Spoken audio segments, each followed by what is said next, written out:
for the summer. Most of them retired. They're like, great, I get the summer off. They don't have to work in the heat. They're kind of happy about it. And we're also going to keep a couple people. We're going to cut the shop hours down to like 4 days a week. We're just doing savings across the board to make sure it doesn't impact that. We did some research on the restaurant. The golfers after golf tend to only be about 25% of the restaurant revenue. A lot of them, such as, not to pick on Steve's group, but they drink beer and eat snacks. They don't necessarily eat food, and we have a lot of groups that do that. So the impact there is not that big. We're also going to do some major other promotions. If you're a golfer and you go play Timber Pines, go bring your scorecard that day, come back here and have your beer with us. So there's a lot of things we're going to do on our end to try to generate that revenue as best we can. In discussion that we've had, Ralph, in this, is there other projects we may be doing at the same time that will not hinder play at other times?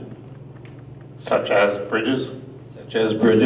Gary and I spoke about that yesterday, and yes, we could move the bridge project this year to next year, and that way it wouldn't impact play as severely. Yes. There's actually a lot of things that could be done at that time when we're a little quieter.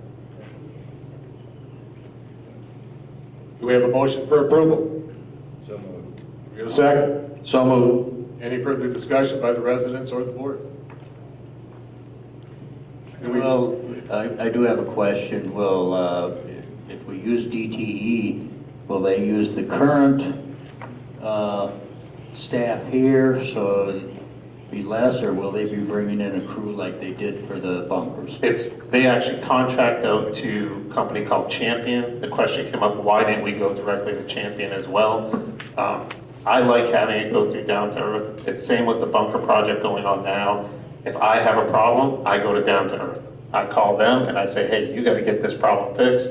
They fix it. They're on site. They're here all the time. The quote that they gave us includes all the fertilizer, all the top dressing, all the stuff that has to be done to grow them in. They will be utilizing their staff. In your packet, you have an email from Tim that shows how they're going to utilize their staff in other areas such as common grounds and other stuff to make sure they're still going to be working. The golf course grass is still going to grow. So they're still going to have to mow, they're still going to have to do, except the greens, obviously right away.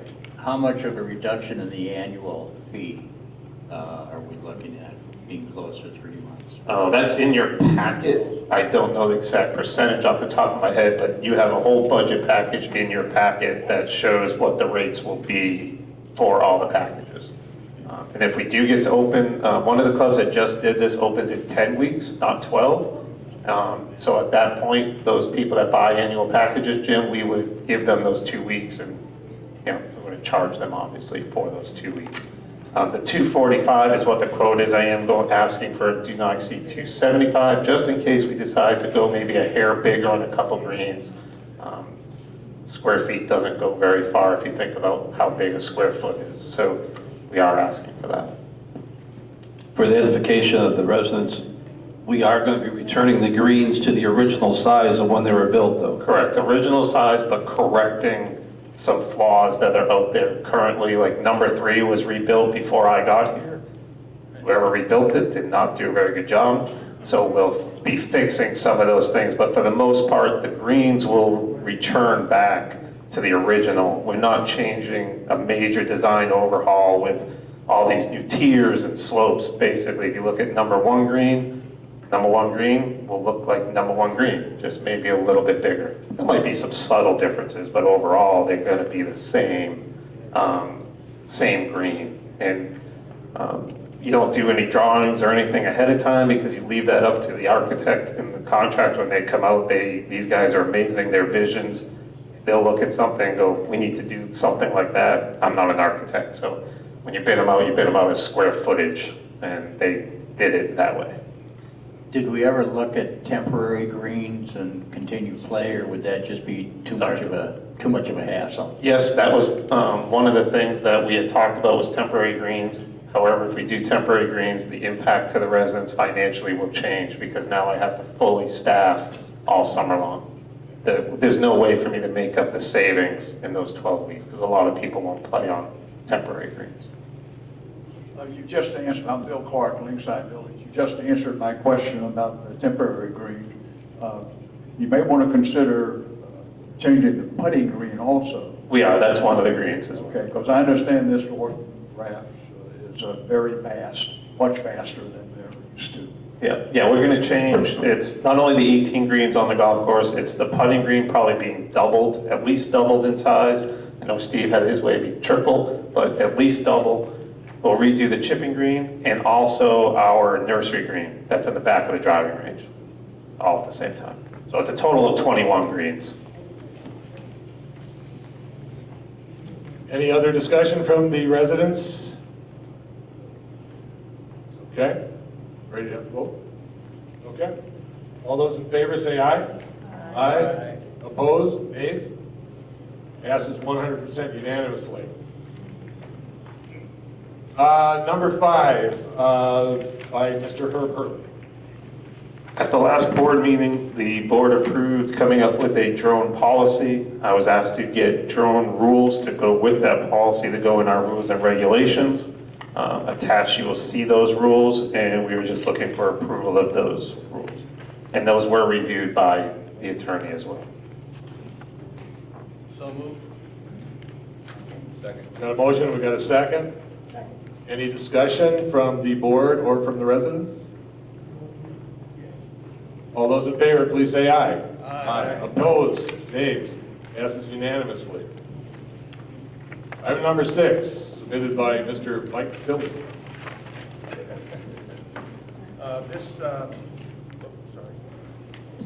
Mike Miller, who had been on the Architectural Control Committee for 7+ years, has been decided to resign for personal reasons. This ballot is just to replace him.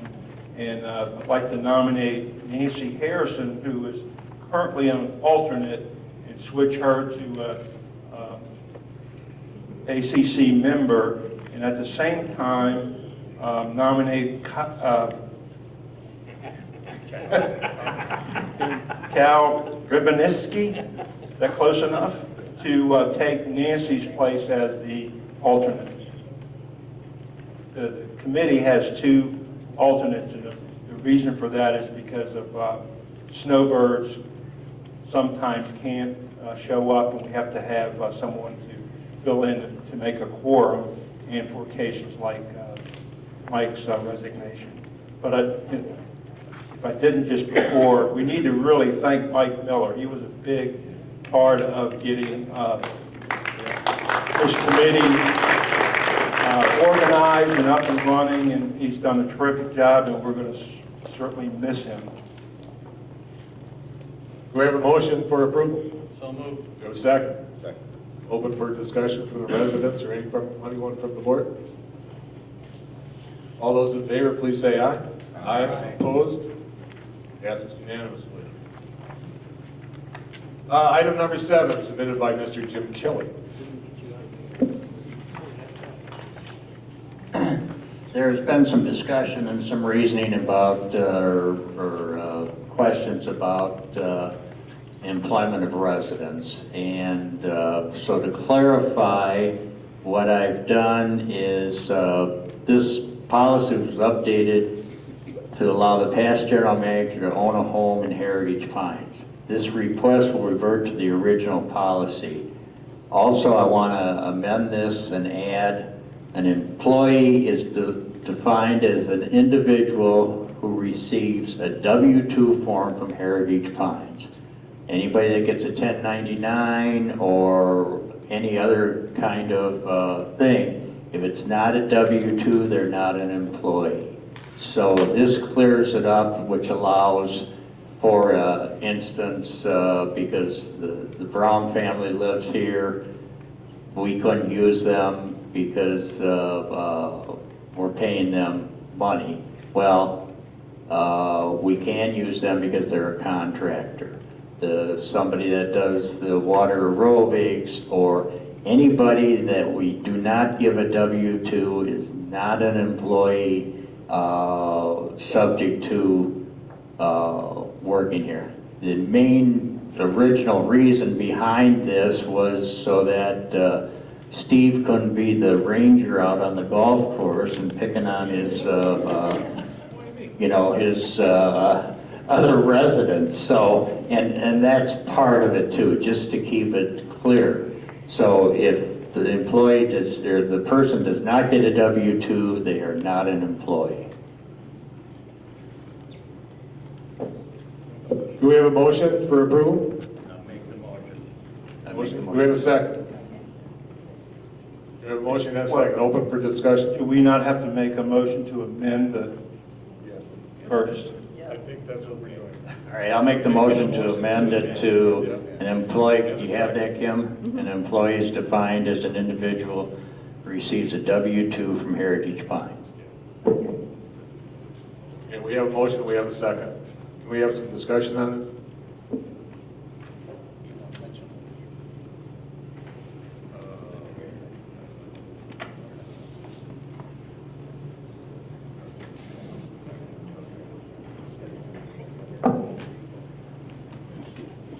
Good afternoon, Ralph Baldy, Pine Meadows. I went to the actual real issue here is paying residents. That's nice that you come up with the cliche of the W-2, and you've been playing with us for about 3 months now on this issue. We've waited for it. And I want to read something because I don't want to get us too nervous, because this affects me and my family, which live here and love this community. So I want to share this with you and the community. On the backup for today's meeting, where's the transparency? Why wasn't this amendment put out there on the backup so every resident could see it? You now added an amendment when? Yesterday, today, last night, or 5 minutes before this meeting? Today. Thank you. That's what I'm saying about transparency. This has been played with for the last 3 months, and everybody sitting up here on this board knows it has. You've been playing with this issue about paying residents. Chits have been going on in this community for 13, way before I came here, and I didn't know about the policy, didn't care about the policy. But what's happening here, I don't like. And I usually get up here and say, I do support the board and this community. But this stinks a little bit. Is this a letter from the attorney that's deciding this policy? Do you have it in writing from the attorney that he supports this policy? No, the attorney's not part of this board. Wow. A directive on paying residents, and you didn't talk to the attorney. Well, maybe, and I'm not going to read this part, but maybe our situation goes a little deeper than the attorney. Maybe it may be our pay practices. Maybe it be our financials and how we pay people and how people are paid and who, as some of the board members told me, well, that was Mike Russell and the other, I shouldn't say, I'm sorry, I'll take that. That was the previous food and beverage manager and the GM. We don't have checks and balances. They go down to check the cash payment that was made to this resident. And I'm not against what their payment was. I wish them well with that. But why are we not looking at in-depth how we pay people and how we pay everybody here? Because obviously they blamed that one on the food and beverage manager and the GM. Now, the policy that's on the backup says no resident shall be paid for employment here at Heritage Pines, period. That's what the backup material says. So most of the residents probably figures, actually I'm for that. I actually agree with that. Because guess what, you retired, give it a little back. Give it back to the community, okay? You don't need to always be takers, you can be givers too. So back when that cash payment was made to those group of folks that played here, why wasn't that issue addressed then? They were an individual, What? they were an individual contractor. Excuse me, sir, it's my time. Why was that issue not addressed at that time by those board members? And for the record, the Paulies have not taken anything for 2 years from this community. Everything we do, except for some private situations, has been donated time. I want to make that clear, because we are very hurt over this situation that involved us. And I finally want to speak up and be heard, because the voices that are out there, I don't like, and I'm sorry, it hurts me dearly. But some people think it's a game, but it's not a game. Ralph, let me stop here for a second. Go ahead. Let's just talk. First of all, Jim Kelly took on this project for the board. And it's not didn't just work on it this morning. He's been working on it for about those 8 weeks probably it's been going on. And Jim and I have had numerous conversations, and I think Jim's had them with other people on there also. We bounced back and forth. And yes, there was history, there was problems where a group got paid here in the cash, and then it's going back and forth. But what we're trying to do right here is to talk about this referendum, this amendment that we have right here today. I'm all for it. Okay. I just want to give you a little back. Can we stay to the agenda item? The agenda item is paying residents, right? Let's stick to it. I think I pretty well am. I'm trying to state the case of why we should. It does not say paying residents, Ralph. It defines what an employee is, and that a resident shall not be an employee. I tried to keep it as KISS as I could, keeping it simple.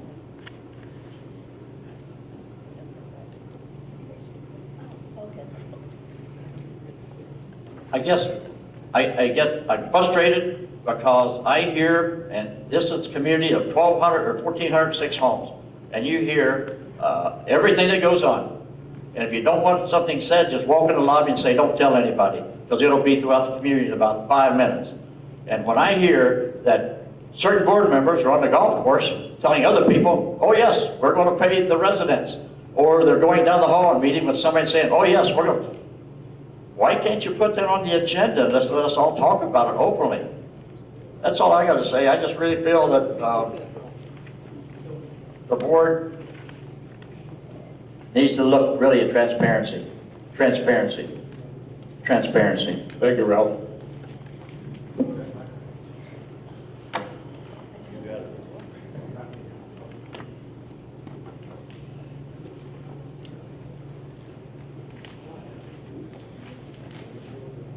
Carla Becker, Regal Pines. I agree with Ralph in the sense that the language, you've added language within the last day or so, and it would have been nice for the transparency, for us to have an opportunity to react to it. However, my question is now, from now on in, no matter, so chits will no longer be given to entertainers, people who do water aerobics, none of the residents who have been donating their services. Why They're would you not still- donating if they're getting paid for it with a chit or with cash or whatever. They are not donating their services. Part of the problem with this whole thing, and I'm not taking your time, Carla. That's all right. Part of the problem. I'll get my time, Jim. I know you will. Part of the problem with this is that there are a tremendous amount of people that volunteer at Heritage Pines, you know, the craft rooms and all of those things. And all of a sudden, do they want to get paid? I mean, do they need to get chits and whatever? I think all this is dealing with is an employee. For instance, when what's her name does Trivial Pursuit? Right. Okay, she gets a chit. Right. But that's for something we would have to pay for, and she is an independent contractor. She is not an employee of Heritage Pines. And that is correct. Okay, and if it's something we would have to pay for, then we can, you know, work something out with them. But if it's something that somebody is voluntarily doing, and if they say, okay, if you don't pay me or you don't give me chits, I'm not going to do it anymore, then the board or the general manager needs to make the decision on, you know, is this worth doing? For instance, that band who happens to that happens to be in her name, whatever it is, was not an employee of Heritage Pines. And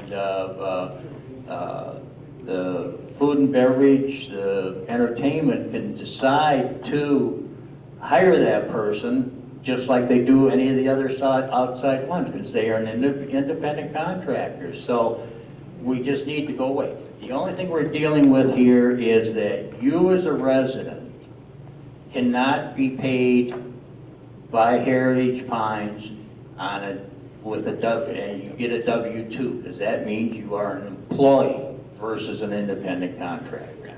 Right. So if you want to come and sell your wares to Heritage Pines, And I'll get paid. if you can work out and negotiate Sure. as a private independent contractor, for instance, the people that run karaoke, they Right. get paid. They're a private independent contractor. So all this is dealing with is You're equaling the playing field. In other words, you're taking the residents who have, and please don't say I haven't donated to the community, that's not a good I didn't word. say that. Yes, you did. So for 15, now it's my turn. My turn now. Start the clock, be fair. The question is, which I'd like answered after I make my comments, are you going to be still giving chits?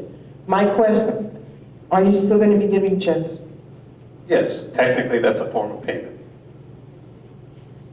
No, Because it's not. If I gave, yes, it is. If So you who- want wait a minute, now let me talk. Okay, If I gave you $800 worth of chits over the course of the year, what would you get at the end of the year?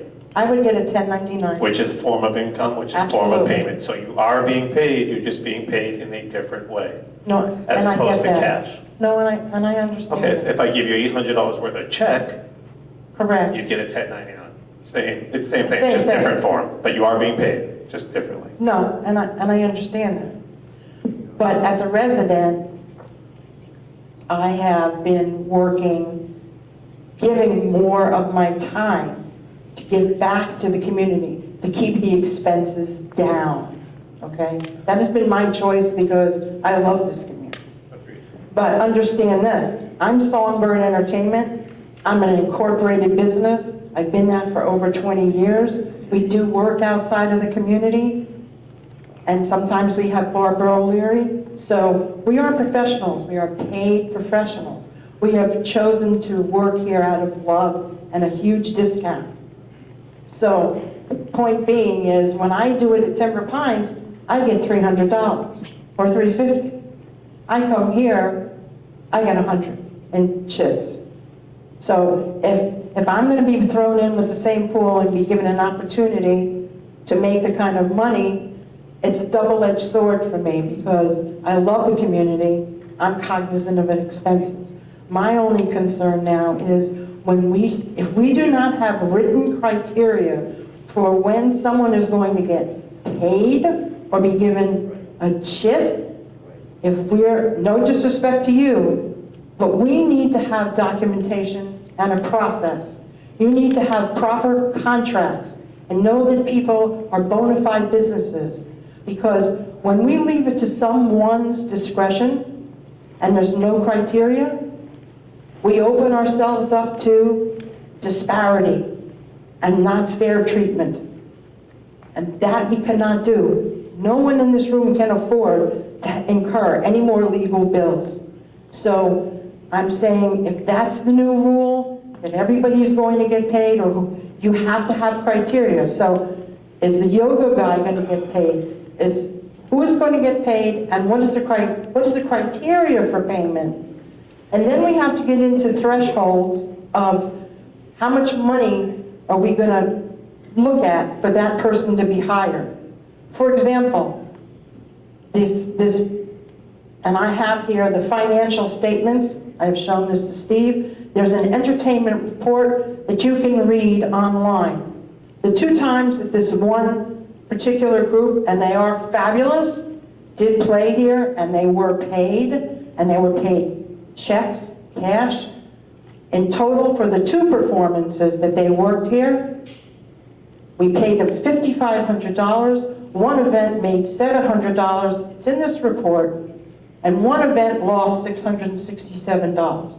All I'm saying to you as an entertainer who has an investment, who's also a realtor, I'm not a realtor, I'm a resident, that when you pay $5,500 to any group, you should hope to make more than $34.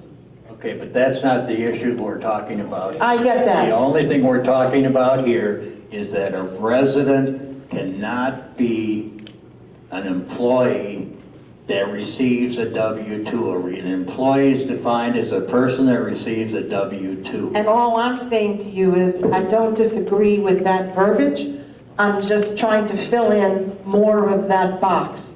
I'm trying to help you cover the other instances when you are going to pay somebody, what's the criteria? That's all I'm saying. Criteria, discretion, disparity. Herb and I had a discussion, and what was it, Herb, that the entertainment we bring in, we would like to double what the cost is, so if it costs us $2,000 for that entertainer, we would like to. But That's a good rule. Those are all. That's good business. Those are all negotiable, every piece of it is negotiable, and just keep it simple. Kim, And I did not say you do not donate to the community. I did not. I'll go back and look at the tape. Kim, are we still open for discussion? Yes. Okay. I guess I'll take the blame for this if there's a blame. When I saw this in the packet, I remember being in the meeting 2 months ago, and I guess I was looking for more than what I saw. I'm the one that started the discussion that caused the last minute discussion that caused the change on the issue today. So I'll raise my hand and say, I'm the one that caused the change because I caused more discussion. I'm concerned about the fact, not what Herb will do right or wrong, but the position that who is in that chair will do right or wrong. So, and I know Jim has put a lot of hard work and effort into this, but evidently I don't think we have it right in my mind at this point. So, if and when we get to the point, I would move that we table it for another 30 days and hopefully can correct this and get it to where we need it to be. Thank Wait. Go ahead, Joyce. I'll second his motion. Okay. He gave a motion. Gary, do you want to make that a motion at the moment? Did we have a motion on the floor before? That's what I'm concerned before I say anything. Yes. So we have a motion, we have to either stop that and then make another one, so. We got to vote on the first one. So we're going to vote on the first one, or are we going to vote on his to table it? We have to vote on the first one because it's on the floor. Okay. All right, I make the motion of what's on record, this is policy updated.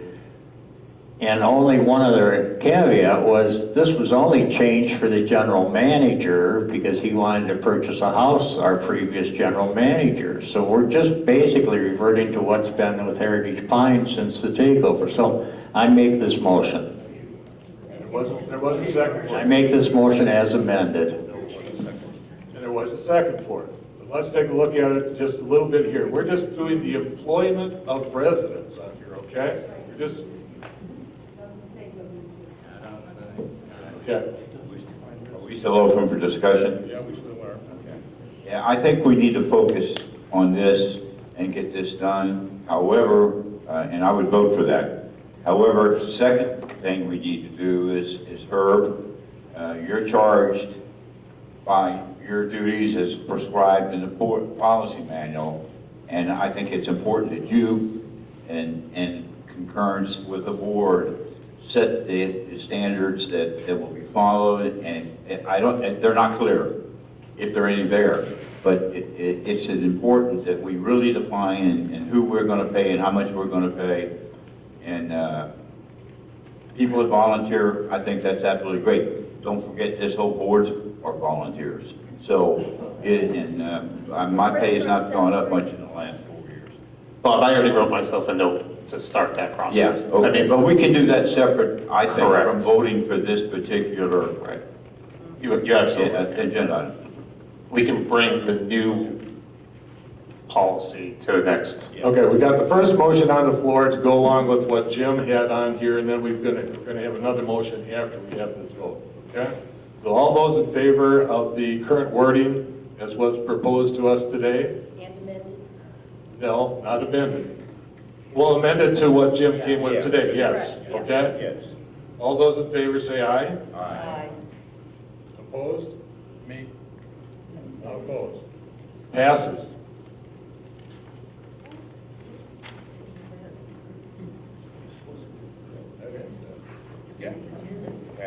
Okay.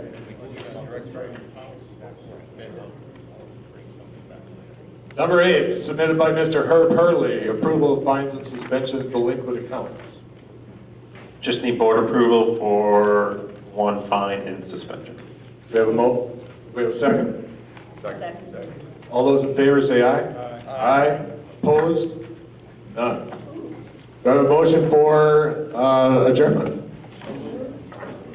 Second. All those in favor say aye. Aye. Aye. Thanks very much, everybody, for showing up. Appreciate it, really do.